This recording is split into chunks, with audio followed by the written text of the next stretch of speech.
His lawyer leaned in and whispered 5 words. Just 5.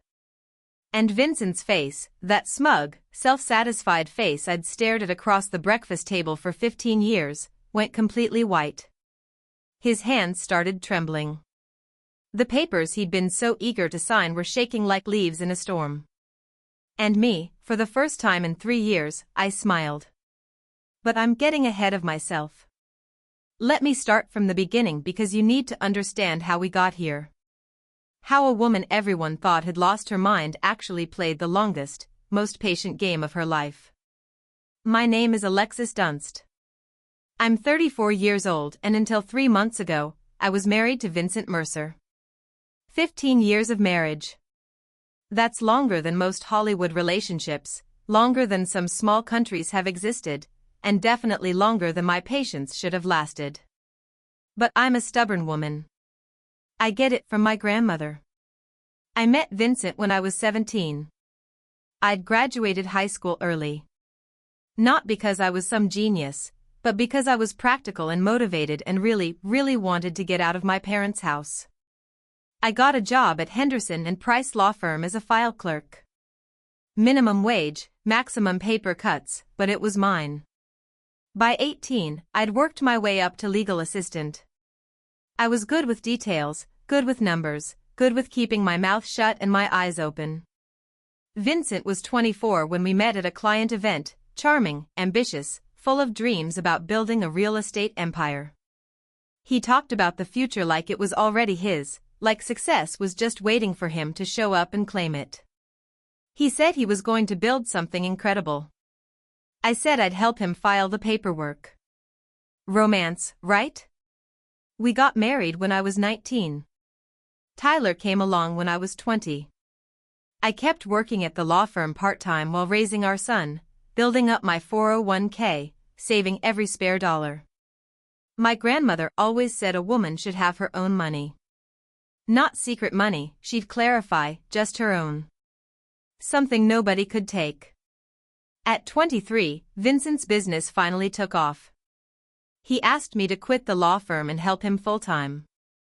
He needed someone to manage the books, handle clients, coordinate with contractors, someone he could trust completely. So, I became his unpaid everything. Bookkeeper, office manager, client liaison, interior decorator for model homes, marketing coordinator, event planner. I did it all while raising Tyler, managing our household, and somehow keeping everyone fed and reasonably happy. My official title was wife. My unofficial title was everything else. For 11 years, I poured myself into building Vincent's dream. And for 11 years, he got the credit, the awards, the recognition. At every industry event, I was Vincent's wife. At every celebration, he thanked his team, his mentors, his vision. But somehow never quite got around to thanking me. Somewhere along the way, things shifted. He started making decisions without consulting me. Started staying late for work more and more often. Started criticizing little things, the way I dressed, the meals I cooked, my lack of ambition. I was running his entire back office for free while raising his son and keeping his life organized. But sure, not ambitious enough. Then 3 months ago, he dropped the bomb. He came home on a Tuesday evening. I was making dinner. His favorite actually, because I'm apparently a glutton for unappreciated effort. He sat me down at the kitchen table with this look on his face. Not sad, not apologetic, just businesslike. I want a divorce, he said. And then, I want the house, the cars, the business, everything. You can keep Tyler. He said it like he was ordering from a menu. I'll have the assets. Hold the child. Thanks. Keep Tyler like our 15-year-old son was a leftover pizza, like he was an inconvenience being graciously allowed to stay with me. I just stared at him. 15 years of marriage, and this was how it ended at our kitchen table between the salt shaker and the butter dish, like I was just another item he was discarding. What I didn't know in that moment, what I wouldn't find out until later, was that Vincent had been planning this for months. He already had a lawyer, Harold Whitfield. Expensive and experienced. He'd been building his exit strategy while I was meal prepping and scheduling his dentist appointments. I'd been blindsided by a man I'd trusted with everything. The next day, his mother showed up. Lorraine Mercer, a woman who had treated me like the help for 15 years, arrived with her perfectly styled hair and her perfectly practiced sympathy face. She patted my hand and told me I should have tried harder to keep him happy. Men have needs, dear, she said, like she was explaining something complicated to a slow child. Lorraine's advice on marriage was always fascinating, considering her husband spent 7 days a week on the golf course, specifically to avoid being in the same room as her. But sure, I was the problem. That first week was a blur. Vincent moved me to the guest room. He had documents drawn up, settlements proposed, timelines established. Everything was moving so fast and I felt like I was drowning. Everyone saw a woman whose world had just collapsed. A wife being thrown away after 15 years of service. A victim who didn't see it coming. But here's the thing. What Vincent didn't know, what nobody knew, was that I'd found something 3 years ago. Something buried in his own financial records. Something he thought was hidden forever. And I'd been quietly, patiently preparing ever since. Before we continue, if you're enjoying this story, please hit that subscribe button and tell me in the comments where you're watching from and what time it is there. I read every single comment. Thank you. Back to the disaster. Within a week of the announcement, Vincent had completely taken control. The guest room became my permanent residence in what used to be our home. My closet shrank from a walk-in to 2 small sections he graciously allowed me to keep. The message was clear. This isn't your house anymore. Within 2 weeks, he started bringing her around. Brittany Sawyer, 27 years old, worked at his company. Of course, she did. She had that Instagram perfect look. Blonde highlights, perfect nails, yoga pants that cost more than my weekly groceries. She walked into my kitchen like she owned it. Wore my apron, my grandmother's apron, while making smoothies in my blender. She was younger than my marriage, younger than my favorite handbag, but she made amazing smoothies, so I guess that's something. Vincent paraded her around like a trophy. They'd sit on my couch, watch my television, eat off my plates. He'd put his arm around her right in front of me like I was furniture, like I'd already disappeared. The humiliation escalated daily. First, he canceled my personal credit card. We need to separate finances, he said like he was being reasonable. Then the joint card. Then he suggested I should probably find somewhere else to stay while we sorted things out. My own home. And I was being asked to leave. Lorraine came over to help me pack. And by help, I mean she went through my belongings and decided what I deserved to keep. Old clothes, fine. Family photos, some of them. My grandmother's recipe box. She hesitated on that one like she was considering claiming it for herself. What I was not allowed to take, any jewelry Vincent had bought me over 15 years. Any furniture I'd picked out. Anything of value. Those were marital assets, Lorraine explained. And Vincent was entitled to them. She packed my things in garbage bags. Not boxes. Garbage bags. Like I was trash being taken out. Through all of this, I had one person I thought I could trust. Diane Holloway. We'd been friends since high school, 20 years of friendship through boyfriends and breakups and babies and everything in between. She was the first person I called after Vincent's announcement. She was so supportive, always checking in, always asking how I was holding up, always ready to listen. She'd come over with wine and let me cry on her shoulder. She told me I deserved better. She told me Vincent was making a huge mistake, but something felt off. Little things. At first, Vincent seemed to know my plans before I made them. When I mentioned to Diane that I was thinking about fighting for the house, Tyler came home the next day saying, Dad told him it wouldn't work. When I told Diane I was looking at apartments in a specific neighborhood, Vincent made a comment about that exact area being too expensive for me. Then it clicked. Looking back, I should have seen it years ago. The way Diane always lit up when Vincent walked into the room. The way she'd compliment him just a little too much, laugh at his jokes just a little too hard. She always asked about him first whenever we talked. How's Vincent? How's the business? Is Vincent happy? She'd been carrying a torch for my husband for 15 years. And Vincent, because he collected admirers like some people collect stamps, knew exactly how to use it. He made her feel special, important, not like other women. He probably implied they'd get together after the divorce. Gave her just enough hope to keep her loyal. My best friend was his spy. 20 years of friendship sold out for some flirting and empty promises. At least charge more, Diane. But the worst part wasn't Vincent. Wasn't Lorraine. Wasn't even Diane. The worst part was Tyler. My son saw everything. The girlfriend, the grandmother packing my bags, the way his father looked at me like I was nothing. And Vincent was working on him, dripping poison in his ear day after day. Your mom is making this difficult. I just want everyone to be happy. She's the one dragging this out. I'm trying to be fair, but she won't cooperate. Tyler started pulling away from me. Not angry exactly, just distant, confused. He didn't know who to believe. And his father was very, very convincing. I could lose the house. I could lose the money. I could lose everything I'd spent 15 years building. But watching my son look at me like I was the problem. That was the knife. That was the wound that actually bled. I hired a lawyer. Nina Castellano, recommended by my old firm. 52 years old, sharp as a razor. Absolutely no tolerance for nonsense. She reviewed my situation and laid out the battle plan. You helped build this business, she said.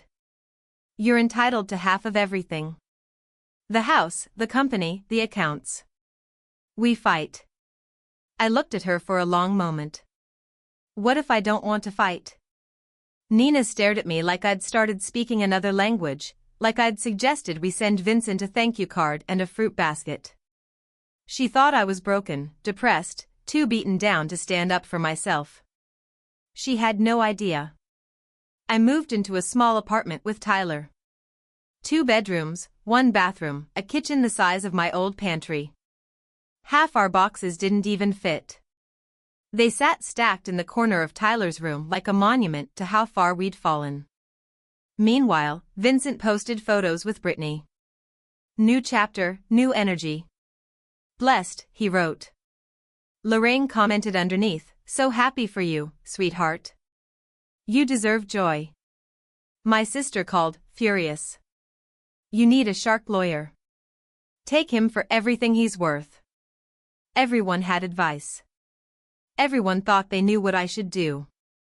Everyone saw a woman who'd given up, who couldn't fight, who was letting her husband walk all over her. Everyone was wrong. Here's the thing about being underestimated. People stop watching you. They stop being careful around you. They stop guarding their secrets. And that's exactly when you learn everything you need to know. 3 years. That's how long I'd been carrying this secret. That's how long I'd known the truth about Vincent Mercer and his glittering, glamorous, completely fake empire. It started on a random Tuesday night, 3 years before the divorce. Vincent was working late again. He was always working late by then, though I didn't yet know what that really meant. I was going through the company books, reconciling accounts, doing the unglamorous work that kept his business running. And I found something strange. A transfer to an account I didn't recognize, then another. Then a pattern.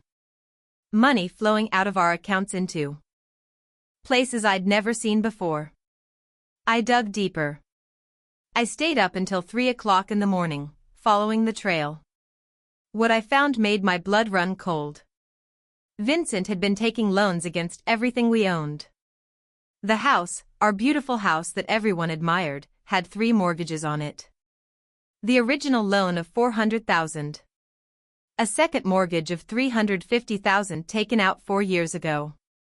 A third mortgage of another $350,000 taken out 2 years ago.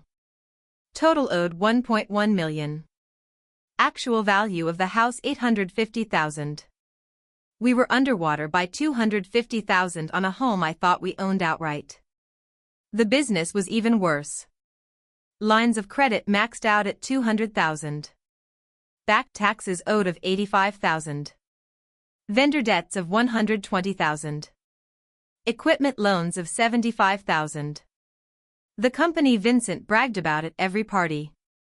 The company that was supposedly thriving, it was drowning in nearly $500,000 of debt. Even the cars weren't real. All 3 were leased with balloon payments coming due. We didn't own anything. We just had very expensive monthly obligations.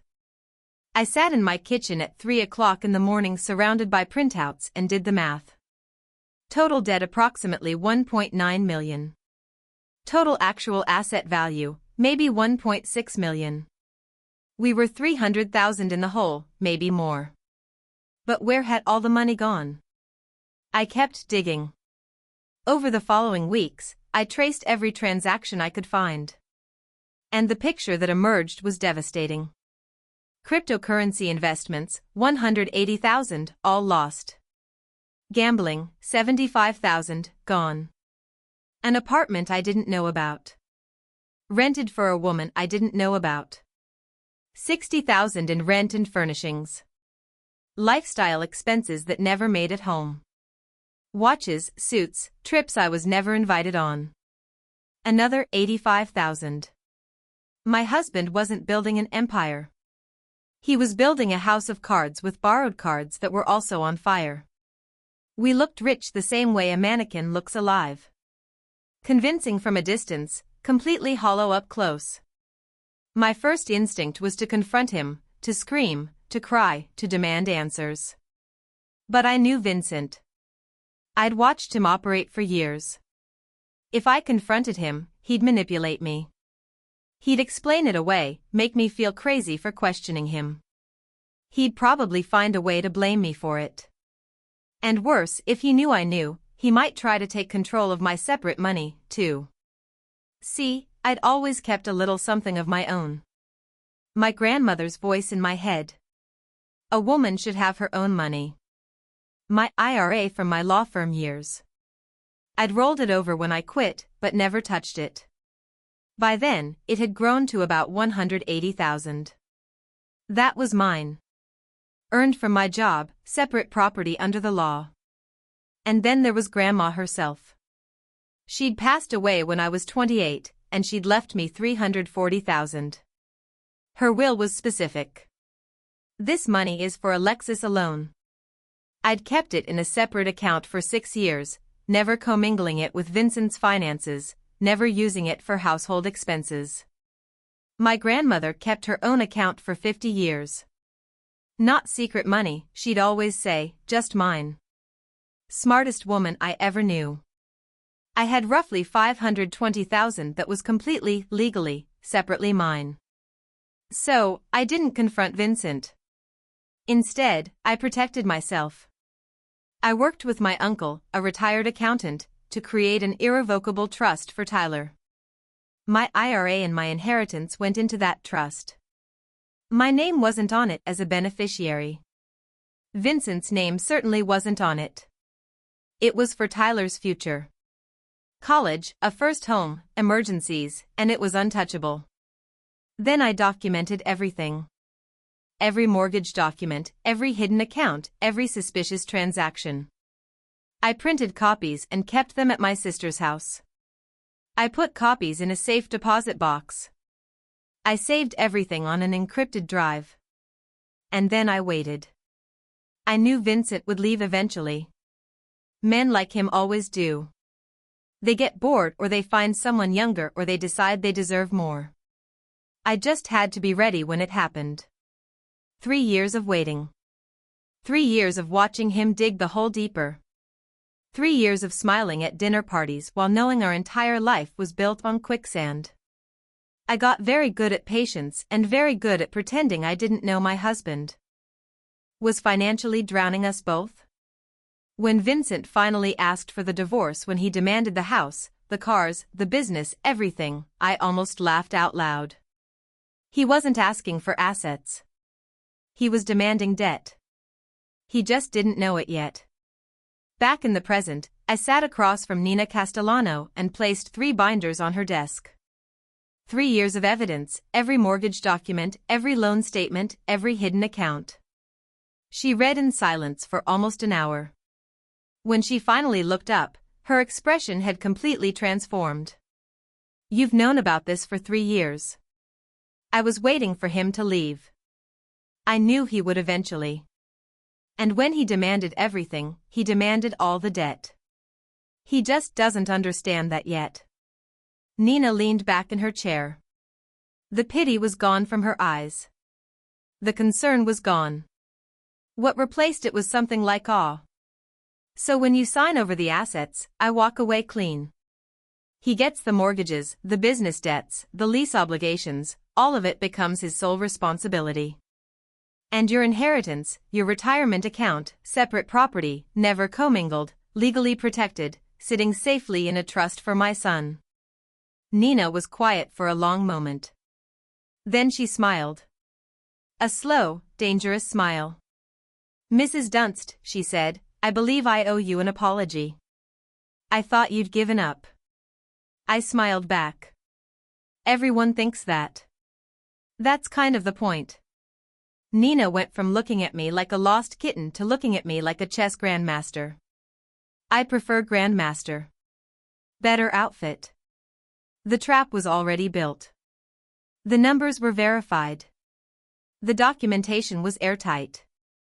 All I had to now was let Vincent think he was winning.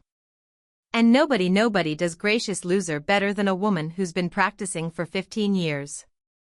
The next 3 months were a master class in acting. I became exactly what everyone expected me to be. Broken, defeated, barely holding on. I showed up to mediation sessions with red eyes and trembling hands. I spoke softly, hesitantly, like a woman who'd lost all her confidence. I asked for so little that even the mediator seemed uncomfortable. "I just want enough to start over," I said during our second mediation. "I'm not trying to be difficult. I know the business is his life's work. I know the house means everything to him. I don't want to tear our family apart more than it already is. I requested a settlement of $50,000 cash, my personal belongings, shared custody of Tyler. That was it." Vincent agreed immediately. He was probably expecting me to fight for half of everything. That's what any reasonable lawyer would demand. Instead, I was asking for crumbs.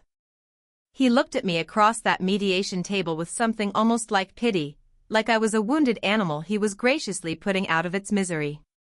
I deserved an Oscar for that performance, or at least a Golden Globe. I was given the role of a lifetime, and my only audience was my lying, cheating, soon-to-be bankrupt ex-husband. With each passing week, Vincent's arrogance grew. He stopped being careful, stopped pretending to be the reasonable one. He started telling everyone who would listen that I hadn't even fought. She just gave up, he told his golf buddies. I offered her a fair settlement, and she took it without a word. Lorraine was even worse. She bragged at her book club, at her church group, at every social gathering she attended. "Vincent is keeping everything. That woman didn't get a dime." I always knew she wasn't strong enough for my son. To celebrate his upcoming victory, Vincent bought himself a new watch, $15,000. I know because I saw the charge on the business account. He was still using company money for personal expenses. Still digging that hole deeper. He wore it to our next mediation session, making sure I noticed. He also took Brittany to dinner at La Maison, the French restaurant where we'd celebrated our 10th anniversary. He posted photos on social media. "Life is good when you're with the right person," he wrote. The right person. He meant the person who didn't know about his debt yet. Meanwhile, Brittany had started redecorating my house, new furniture in the living room, new art on the walls. She even painted my kitchen gray. She painted it gray. I spent 3 weeks choosing that sage green. 3 weeks of paint samples and lighting tests and driving myself crazy trying to get the perfect shade. And she painted over it with builder-grade gray. Like it was nothing. Gray like her personality, like her future with Vincent once she found out he was broke. Very fitting, actually.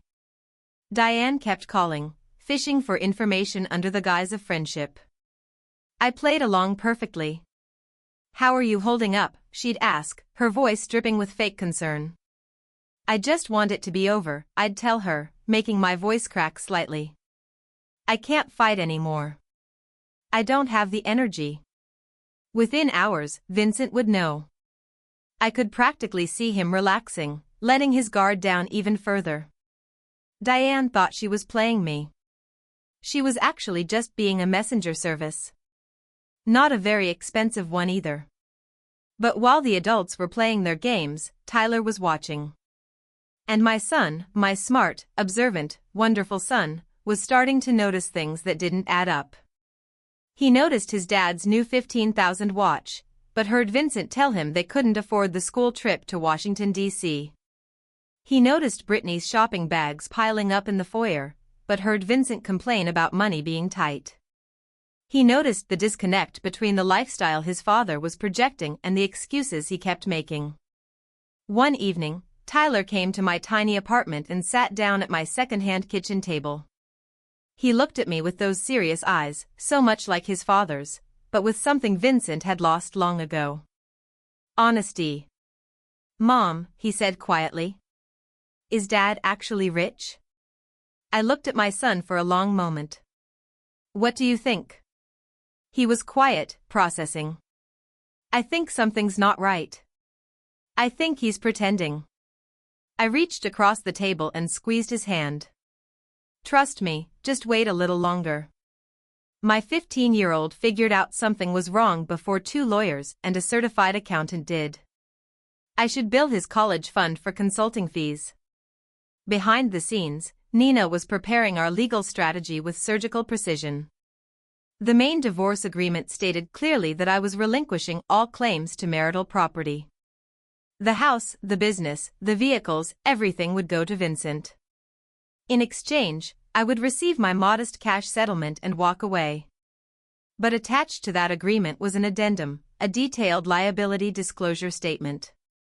Every debt, every mortgage, every loan, every obligation tied to those assets. When Vincent signed for all assets, he would be legally assuming all liabilities. The mortgages would become his sole responsibility. The business debts would transfer entirely to him. The lease obligations on the cars would be his problem alone. It was all there in black and white. Legal, proper, devastating. Legal documents are like poetry, Nina told me. Boring, expensive poetry that can ruin someone's life. My favorite kind. 2 weeks before the final hearing, Harold Whitfield, Vincent's lawyer, called Nina with concerns. "My client is assuming significant assets," Harold said carefully. "I'd like to request a full financial audit before we finalize. Just to verify everything." Nina kept her voice neutral. "Of course, we'll provide whatever documentation you need." But when Harold brought this to Vincent, my soon-to-be ex-husband shut it down immediately. "No audits," Vincent told him. "I built that company. I know exactly what it's worth. I'm not paying for some accountant to tell me what I already know." Harold pushed back. "I strongly recommend we verify the asset values before you sign. This is a significant, no." Vincent cut him off. "Brittany wants this done. I want this done. No more delays." Harold had been practicing law for over 30 years. He knew when a client was about to make a mistake. He also knew he couldn't force someone to take his advice. He presented Vincent with a waiver, a document acknowledging that Harold had recommended an independent financial review and that Vincent was declining against counsel's advice. Vincent signed it without reading it. Just like he'd sign everything else without reading it. Never underestimate the power of an impatient girlfriend to make a man skip the fine print. Brittany was worth millions to me in legal strategy. Anyway, the night before the hearing, Vincent sent me a text message. "Thank you for not making this ugly." I stared at that message for a long time. 15 years of marriage, 15 years of building his business, raising his son, managing his life, and he was thanking me for not making things difficult for him while he threw me away. I typed back, "I just want what's best for Tyler." What was best for Tyler? His trust fund, his future secured, and a father who was about to learn the most expensive lesson of his life. Nina called me that evening, Thursday at 9 a.m. final hearing. Judge Patricia Holden. "Are you ready?" I looked around my small apartment, the second-hand furniture, the boxes still unpacked in the corner, the tiny kitchen I'd painted sage green because it reminded me of hope. I've been ready for 3 years. 3 years of waiting, and it was finally here.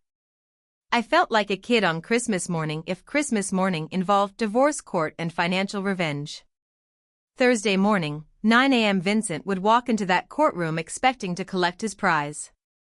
He had no idea he was about to inherit a financial avalanche, one he'd signed for himself.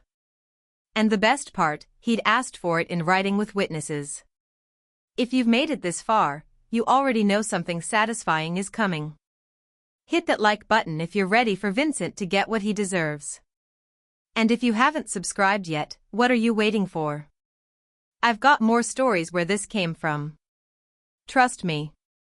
Now, let's finish this. Thursday, April 17th, 9 a.m. Courtroom 4B. I remember every detail of that morning.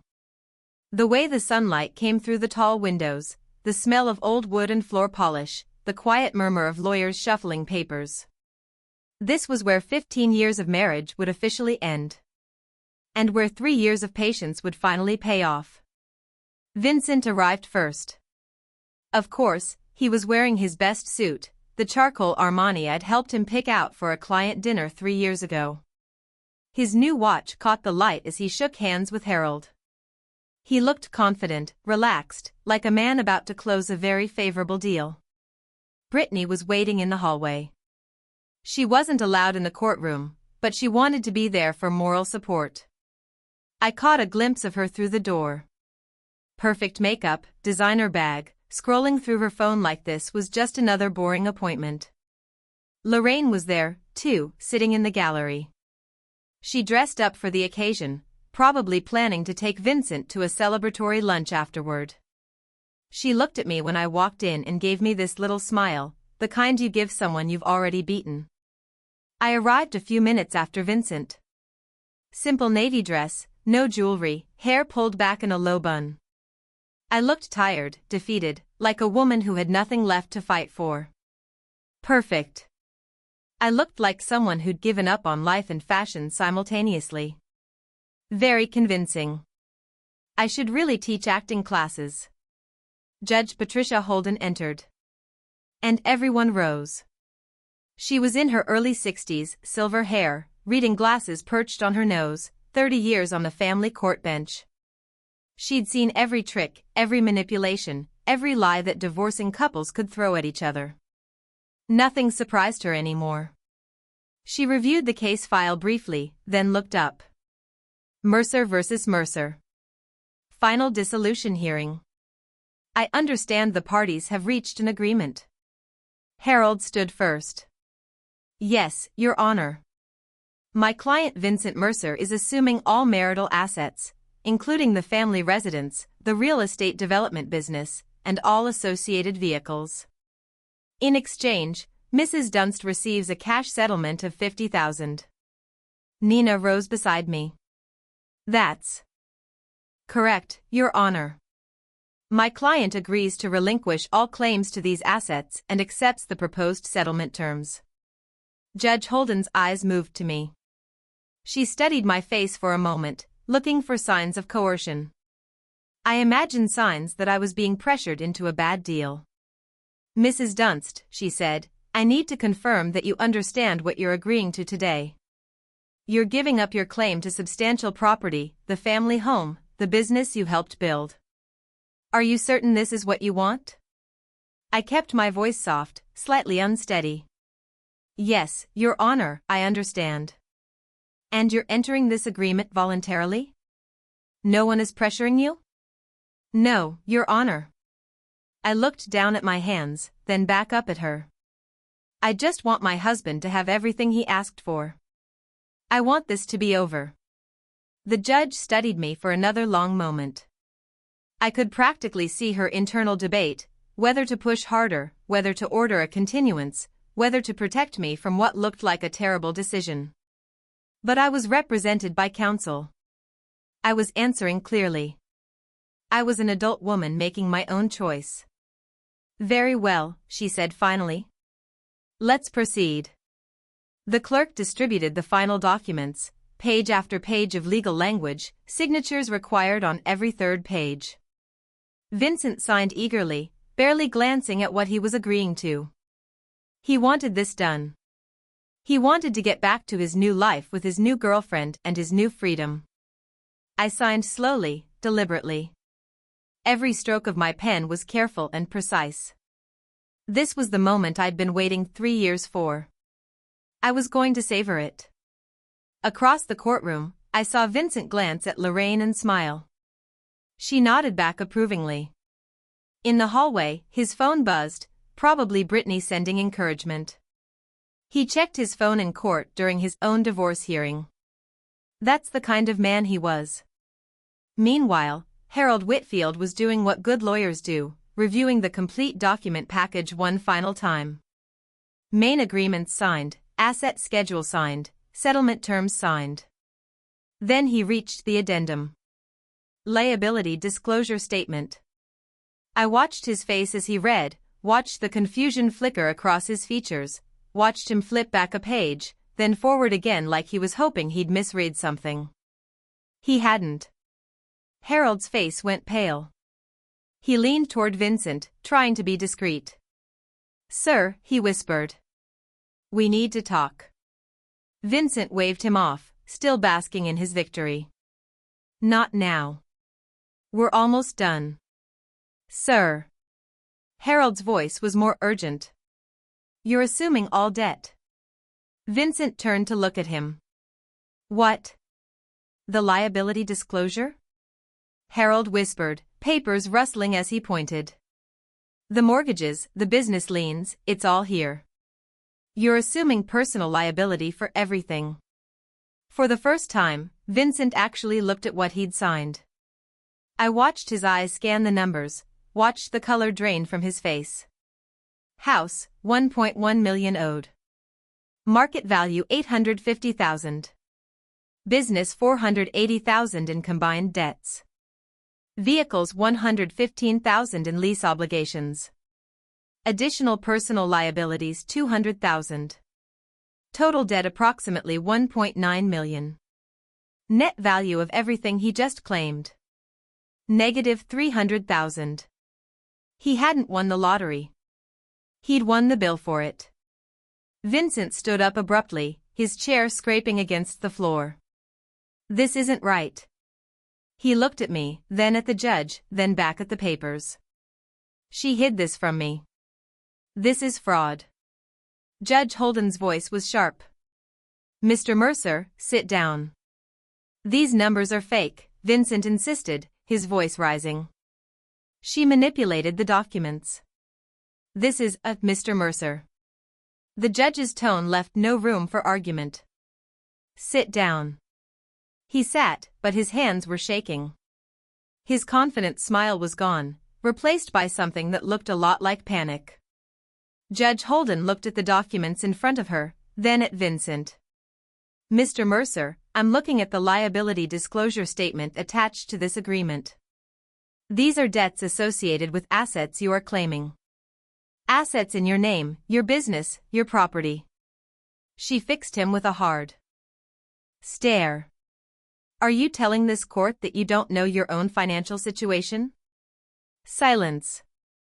Watching Vincent try to explain why he didn't know about his own debts was like watching a cat explain why there's a broken vase on the floor. Fascinating and completely unconvincing. Harold cleared his throat. Your Honor, I should note that I advised my client to conduct an independent financial review prior to this hearing. He declined. I have documentation. He produced the waiver, the one Vincent had signed without reading, the one that said in clear legal language that Harold had recommended a full audit and Vincent had refused. Judge Holden reviewed it briefly. So, Mr. Mercer was advised to verify these figures. He chose not to. He signed a waiver acknowledging that choice. She looked at Vincent. Is that correct? Vincent was staring at the waiver like it was a snake that had just bitten him. I didn't, I thought. Is that your signature, Mr. Mercer? A long pause. Yes. Then you assumed this risk voluntarily. Judge Holden's voice was matter of fact. You had the opportunity to investigate. You chose not to. The agreement stands. Vincent turned to me, desperation breaking through his composure. You knew. His voice cracked. You knew about all of this. I met his eyes calmly. I was your bookkeeper for 11 years, Vincent. I knew about everything.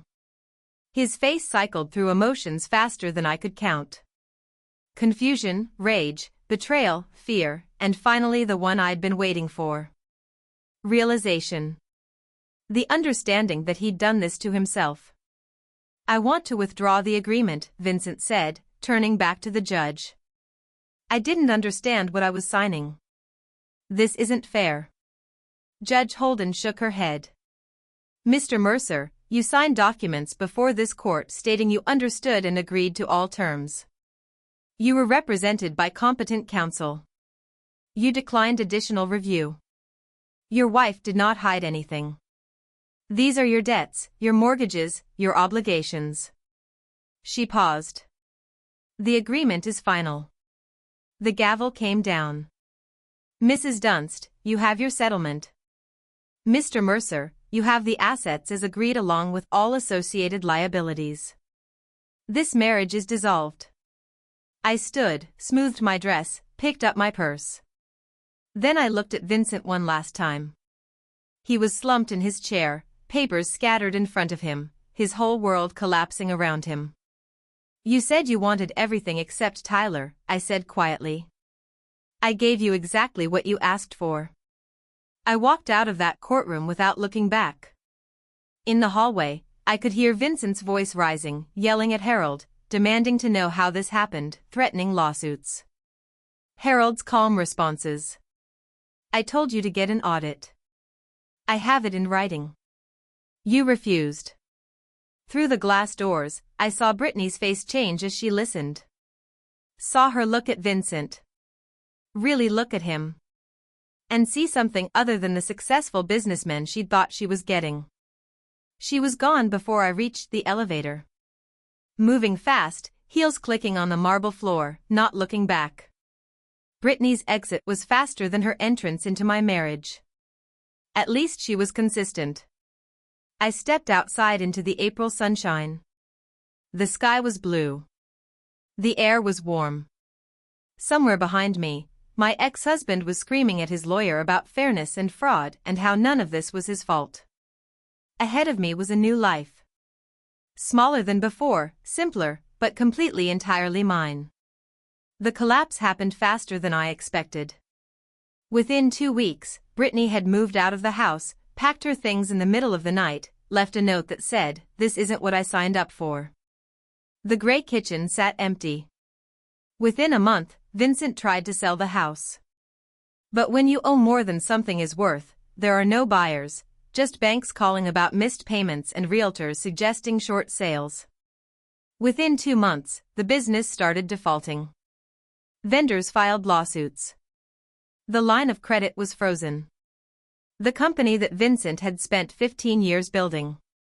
The company I had spent 11. Years supporting was crumbling into dust. Within 3 months, Vincent was meeting with bankruptcy attorneys.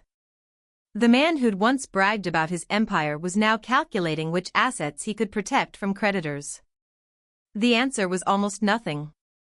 The man who'd once bragged about his empire was now calling family members asking for loans, showing up at relatives' houses with excuses and explanations. Nobody knew about the debt. Alexis must have hidden it somehow. I was tricked.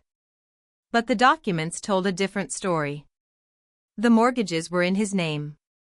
The loans were in his name, the gambling debts, the crypto losses, the secret apartment, all his choices, all his signatures. I heard that Lorraine's Christmas newsletter that year was very short. Vincent is exploring new opportunities. Yes, opportunities in debt restructuring. The parallel conflicts resolve themselves with a kind of poetic symmetry. Diane called me about a week after the hearing. Her voice was shaking. I had no idea things were this bad. I'm so sorry, Alexis. I never meant for, I thought Vincent and I didn't answer, didn't respond, didn't give her the closure she was looking for. Some bridges aren't meant to be repaired. Some friendships don't deserve a second chance. 20 years of history betrayed for a wink and empty promises from a man who used everyone around him. She tried calling 3 more times, then she stopped. I imagine she's still waiting for Vincent to notice her. She'll be waiting a long time. Lorraine tried a different approach, going through Tyler. Tell your mother I didn't know about the money problems. Tell her I'm sorry for how I treated her. Tell her I want to talk. Tyler looked at his grandmother, the woman who'd packed his mother's belongings in garbage bags, who'd called his mother worthless, who'd sided with his father without a single question, and said, Mom's busy building her life. She doesn't have time for excuses. Lorraine wanted forgiveness. I wanted peace. Guess which one of us got what we wanted? Tyler, my wonderful, smart, observant son. He finally understood everything. Not because I explained it, but because he figured it out himself. He saw the court documents. He heard his father's excuses. He watched Brittany leave. Watched Lorraine scramble. Watched the whole facade collapse. One evening, about a month after the divorce, he sat with me in my small apartment. The one with the sage green kitchen. The one with the second-hand furniture and the boxes finally unpacked. You waited 3 years, he said quietly. You knew this whole time and you just waited. I wanted to make sure you were protected. I told him whatever happened between your father and me. I needed to know you'd be okay. The trust fund. 520,000 safe and untouchable. He was quiet for a moment. Then he hugged me. Really hugged me. The kind of hug I hadn't gotten from my 15-year-old son in months. The kind that said, I understand. The kind that said, I'm proud of you. 15-year-old boys don't usually hug their mothers voluntarily. I knew I'd done something right. My $50,000 settlement went toward getting established. First month's rent, security deposit, basic furniture that wasn't falling apart. It wasn't luxury, but it was stability. The trust fund stayed exactly where it was. Tyler's future, college, maybe a first home someday, a safety net that nobody could take from him. And me, I enrolled in interior design courses at the community college. The dream I'd put on hold when I was 23 to help Vincent build his empire. I was finally building my own. I started small. My first real client was a woman named Sandra, 52 years old, just ending a 28-year marriage. She was standing in her empty new apartment, looking lost when she asked me, how do you start over? I thought about it for a moment. One room at a time, one color at a time, one day at a time. We painted her kitchen sage green. She cried when she saw it. Happy tears, she said. The color of new beginnings. About 3 months after the divorce was finalized, Vincent showed up at my apartment. I barely recognized him. He'd lost weight, not the healthy kind. Dark circles under his eyes. His suit was wrinkled. His watch was gone. He looked like a man who'd been through a war and lost. He stood in my doorway, and for a moment, I almost felt sorry for him. Almost. I didn't know it was this bad, he said. His voice was. I made mistakes. I know that now. But I didn't mean for any of this to happen. I leaned against my doorframe and looked at him. Really looked at him. This man I'd loved for almost half my life. This man who'd thrown me away like garbage. This man who was now drowning in the consequences of his own choices. Can we talk? Maybe we can figure something out. I don't know. Maybe we could. He couldn't even finish the sentence. Couldn't bring himself to ask for what he actually wanted. Help. My help. After everything. You asked for everything except Tyler, I said calmly. You got exactly what you wanted. Alexis, please. Goodbye, Vincent. I closed the door. He stood in the hallway for 10 minutes. I know because I watched through the peephole while eating ice cream. Best show I'd ever seen. 5 stars. Would watch again. That evening, after Tyler went to bed, I sat in my small living room and looked at my grandmother's photo on the shelf. The recipe box was next to it. The one thing Lorraine had almost taken. The one thing that mattered most. You were right about everything, Grandma, I said quietly. Keep your own money. Know your worth. And never let anyone make you feel small. The apartment was quiet, small, nothing like the house I'd lived in for 15 years, but it was mine. Every paint color, every piece of furniture, every decision, mine. And for the first time in longer than I could remember, I was free. Thank you so much for watching. More of my most gripping stories are already on your screen. Click one now and don't miss the best part. You will love it. See you in the next.